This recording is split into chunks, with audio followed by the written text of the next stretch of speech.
ಇದು royal mechanic. ಏನಪ್ಪ ಇವತ್ತಿನ ವಿಷಯ ಅಂದರೆ ನಮ್ಮ ಹತ್ರ ಒಂದು ಪಲ್ಸರ್ ಬಂದಿದೆ ನೋಡಿ, ಪಲ್ಸರ್ 150. ಪಲ್ಸರ್ 150 ಬಂದು ಸ್ಟಾರ್ಟ್ ಆಗುತ್ತೆ, ಎಕ್ಲಿಟ್ ಕೊಟ್ಟರೆ ಆಫ್ ಆಗುತ್ತೆ. ಏನಪ್ಪ ಅಂತ ನಾವು ಚೆಕ್ ಮಾಡಿದ್ವಿ, ಓ ಬಿ ಡಿ ಆಗ್ತು, ಓ ಬಿ ಡಿಲೆಲ್ಲ ಏನು ಸಮಸ್ಯೆ ಬರ್ತಾಯಿಲ್ಲ.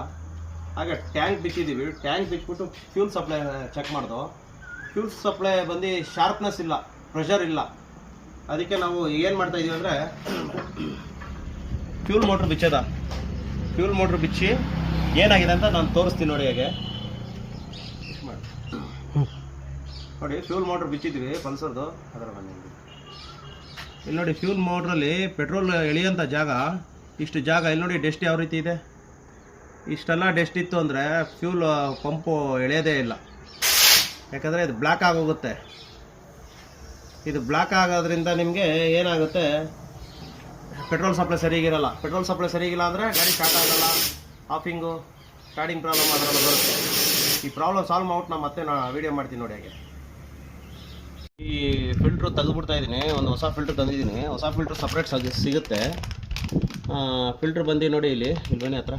MRP ಬಂದು 246 ರೂಪಾಯಿ. ಬಜಾಜ್ದು ಒರಿಜಿನಲ್ಲೇ ಸಿಗುತ್ತೆ, ಯಾವುದು ಲೋಕಲ್ ವೆಹಿಕಲ್ ಹಾಕ್ಬಿಡಿ, ಬಜಾಜ್ ಒರಿಜಿನಲ್ ಸಿಗುತ್ತೆ.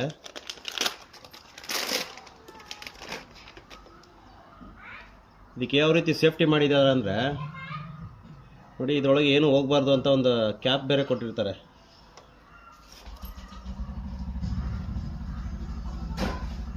ಇಷ್ಟೇ ಇದು.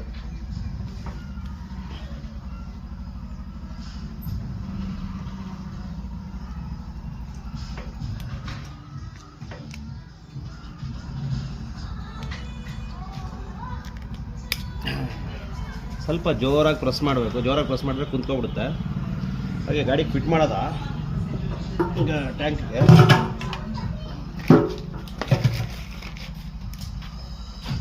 ಪುಷ್ ಮಾಡಿ.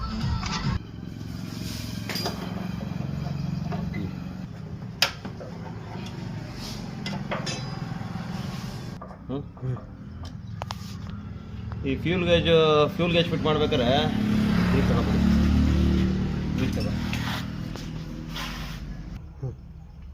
ಫ್ಯೂಲ್ ಗೇಜ್ ಫಿಟ್ ಮಾಡ್ಬೇಕಾದ್ರೆ ಸ್ವಲ್ಪ ಲೈಟಾಗಿ ಗ್ರೀಸ್ ಹಾಕ್ಕೊಳ್ಳಿ ಇಲ್ಲಿಗೆ ಇವಾಗ. ಯಾಕೆ ಅಂದರೆ ಈ ಓರಿಂಗ್ ಬಂದು ಒಂಚೂರು ಕ್ರಾಸಾಗಿ ಕೂತ್ಬಿಟ್ರು ಪೆಟ್ರೋಲ್ ಲೀಕೇಜ್ ಬಂದುಬಿಡುತ್ತೆ.